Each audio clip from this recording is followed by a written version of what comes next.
Hi everyone, it's Chris. Welcome back to my parlour. And I've just dropped my gloves. Hi, welcome back to my parlour.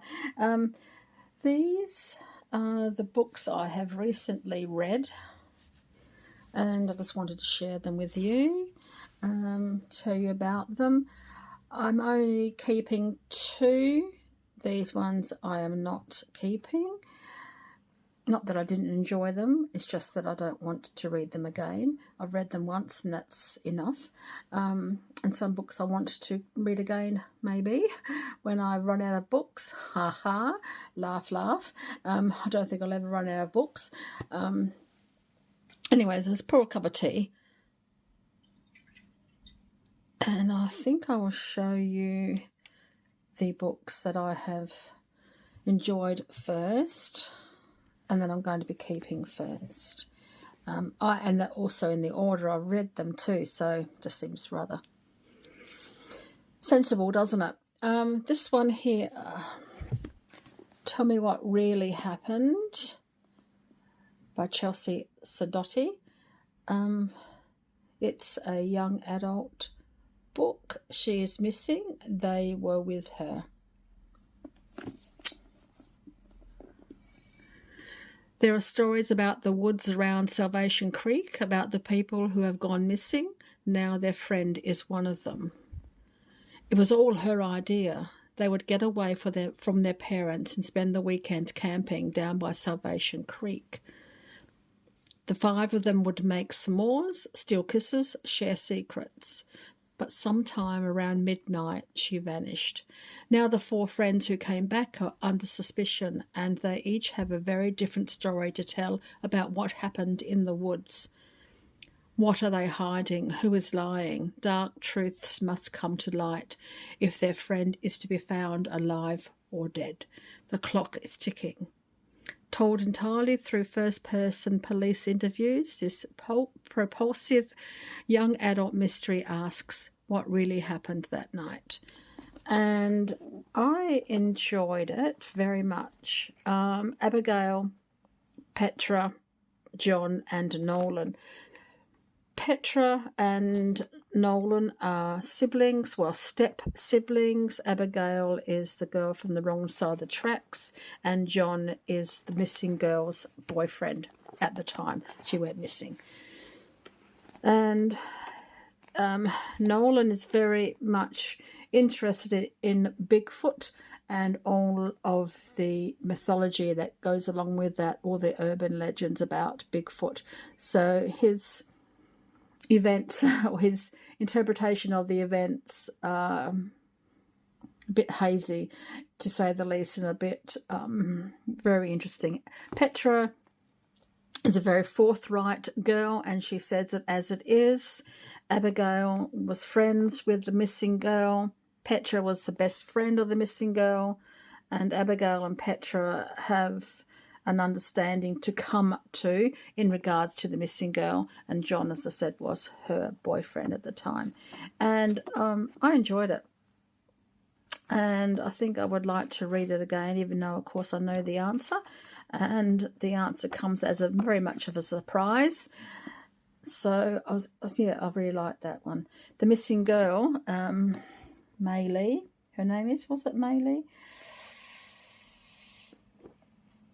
Have I forgotten already? That's not very good, is it? Yeah, Maylee is the girl that's gone missing, and it's told from the other 4 people's perspective of what Maylee was like and why possibly she was, well, what happened to her. It's very interesting. So that was good. I enjoyed that one. The next one I read was Bring Me Back by B.A. Paris. The disappearance, the suspicion, the fear. Bring Me Back. It was very interesting. I liked it. The disappearance. 12 years ago, Finn's girlfriend disappeared. The suspicion. He told the police the truth about that night, just not quite the whole truth. The fear. Now Finn has moved on, but his past won't stay buried. The girl that went missing, her name was Fiona. Was it Fiona?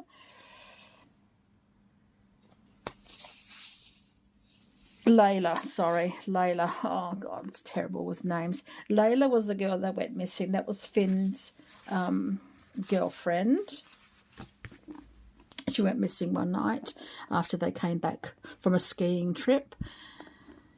I was reading through it and I thought, yes, I know what happened. I know what happened. No, read on. And then you come to another part and you think, yeah, I do know what happened. No, read on. So the ending was very interesting. It was took me by surprise. As I said, I thought twice that I knew what had happened, but I had to read on to find out the whole truth. So this was worthwhile reading, and it'd be worthwhile reading again. And that's Bring Me Back by B.A. Paris. So yeah, and the printing is a really good size for me, and I actually really enjoyed it. There's before and there's after, and there's the present moment, but it read well. It was well written, so it was easy to follow, and you knew who was speaking and who wasn't speaking, and you knew who the story was being told through. So it was really quite good. So I'll be keeping that one. Now, Evergreen Falls by Kimberly Freeman. Can a secret long buried have the power to change everything? It's a long story here. Two very different women, their lives changed forever, and Evergreen Falls. So Evergreen Falls was once a spa hotel in 1926, and Violet Armstrong was a member of staff at that time. And she falls in love with one of the guests staying there, and then there is a snowstorm and things happen. And then in 2014, Lauren Beck, her brother has just passed away.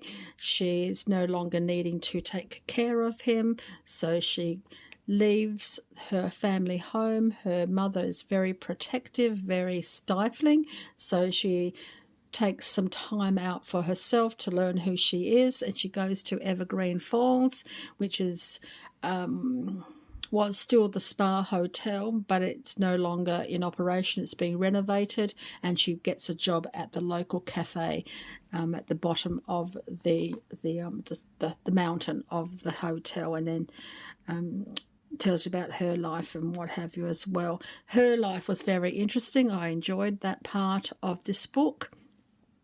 Violet's story was very different. There was drug use. There was some liaison that was quite explicit from time to time, but it was an interesting story, and it was well written, and you know exactly who was doing what and why they were doing it. So it was well written, well paced, but I just have no interest in reading the first part again about Violet's life, because it didn't interest me, but Lauren's life interested me, and there wasn't enough of it. So it was based on, of course, the past and what happened in the past, and how the past is wound up into the present moment, and how Lauren's finds out all about that. So yeah, it was an okay read. I say some parts of it I did not like. I did not the drug use very much, because I'm not into drugs and things like that. The romance, yeah, it was okay. It wasn't, well, I'll leave that to other people's opinions on that one. It wasn't my cup of tea, but you know how it goes. But that was okay, but I'm not going to be keeping that one. That's going to go back to the op shop. Now, this one. I should never have started reading it. Really, I shouldn't. but once I got into it, it compelled me forward. It was very interesting. The Whisper Man by Alex North. If you leave a door half open, soon you'll hear the whispers spoken. Why I should not have read it? Because it was about violence against children, a kidnapping, murder. There was one part that concerned one child's bones, skeletal remains, that was very disturbing for me. And of course, the murders weren't described in detail, but because it was a murder of little 6-year-old boys, it was a bit disconcerting. So I should never have read it because I don't like that sort of book. But I don't know. There are parts of it that were very interesting. I really thought Pete had a very... I liked Pete. I liked his portrayal in this book. I really got to know him, and I felt for him. And I won't tell you the story of what happens to him, because it's also about fathers and their relationship with their sons, and how you need to stop the cycle somewhere along the line. You know, you've grown up in an abusive relationship with your father, and you become a father. How do you treat your son? That sort of thing comes through here quite strongly in this book, and that was very interesting. I enjoyed that aspect of it. Tom and his son,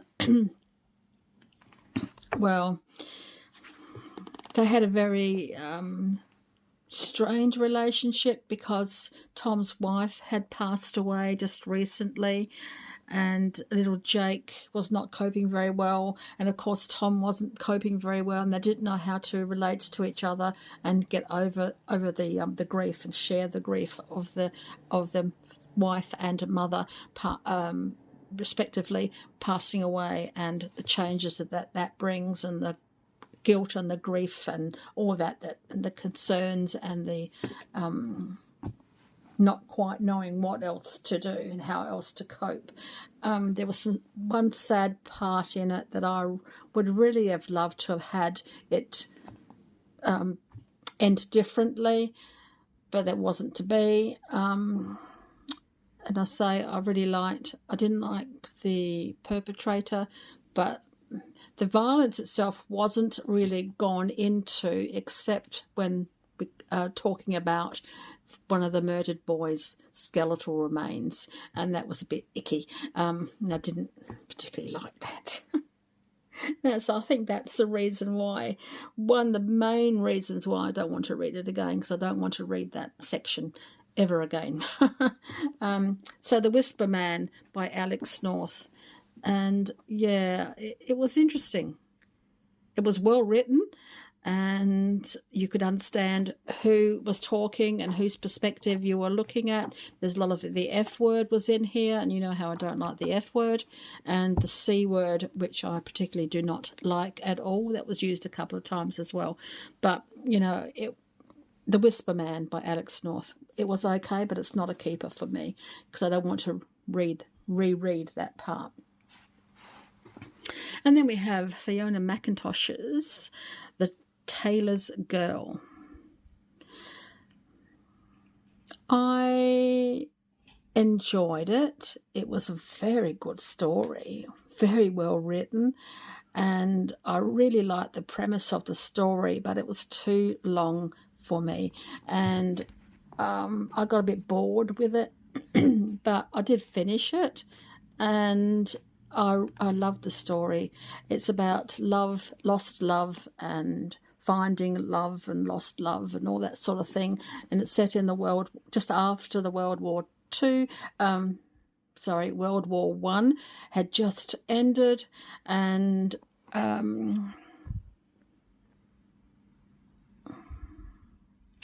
so let's have a look. When a humble soldier known only as Jones wakes in a military hospital, he has no recognition of his past. Jones's few fleeting memories are horrifying moments from the battlefield at Prey. His identity becomes a puzzle he must solve. Then Eden Valentine arrives in his world, a stunning seamstress who dreams of her own high-fashion salon in London. Mourning the loss of her brother in the war, Eden cannot turn away the soldier in desperate need of her help.